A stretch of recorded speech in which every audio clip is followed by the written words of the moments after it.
आम आदमी पार्टी ने राघव चड्ढा को उनके पद से हटा दिया। राघव चड्ढा एक बहुत ही पॉपुलर एंड रिस्पेक्टेड पॉलिटिशियन है यूथ्स के बीच में। Even I use to respect him undoubtedly, but now मेरे कुछ डाउट्स हैं उनको लेकर के। फर्स्ट ऑफ ऑल, उन्होंने अपने इंस्टाग्राम अकाउंट पर क्लियरेंस दिया कि कैसे उनकी आवाज़ जो है पार्लियामेंट में दबाई जा रही है, इसलिए उनको उनके पद से हटा दिया गया है, जो कि काफ़ी ज़्यादा कॉन्ट्रडिक्टरी सी लगती है। बिकॉज उन्हें इसी वक्त क्यों हटाया पोस्ट पर से, पहले क्यों नहीं हटाया?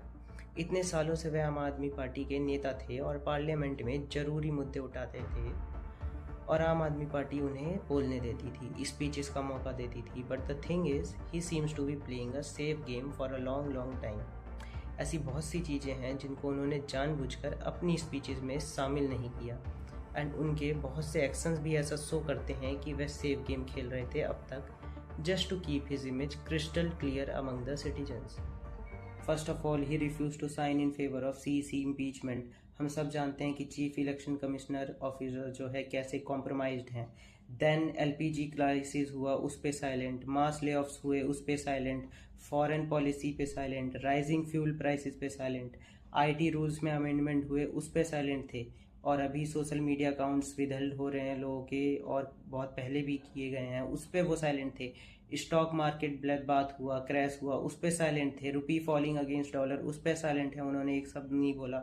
एंड उनकी खुद की पार्टी के लोगों के अगेंस्ट एफआईआर हुई, ईडी सीबीआई इन सब की रेड पड़ी, उनके खिलाफ उन्होंने कुछ नहीं बोला। इवन लोग जेल भी गए, केजरीवाल जेल गए, मनोज सिसोदिया जी जेल गए, बट उस पे वो साइलेंट थे। इवन वो वेकेशंस मना रहे थे राघव चड्ढा जी। तो Raghav Chadha is not raising any issue where he needs to question BJP और the power especially, but he is acting like a revolutionary.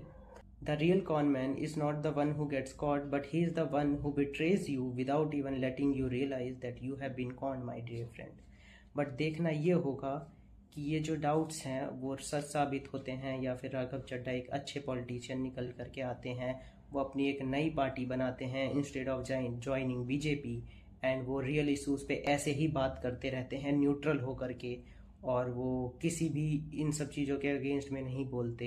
अगर उनकी इमेज सच में साफ है तो वो एक नई पार्टी बनाएंगे, सेम मुद्दों पे बोलेंगे, और कभी भी डॉलर के गिरने पे नहीं बोलेंगे, रूल्स के अमेंडमेंट पे नहीं बोलेंगे, इन सब पे नहीं बोलेंगे। ठीक है, आप मत बोलिए, लेकिन आप जिस पे जैसी आपने इमेज बनाई है, कम से कम आप उस पर खड़े उतरिए, लोग की बेसिक नीड्स के बारे में बात करते रहिए।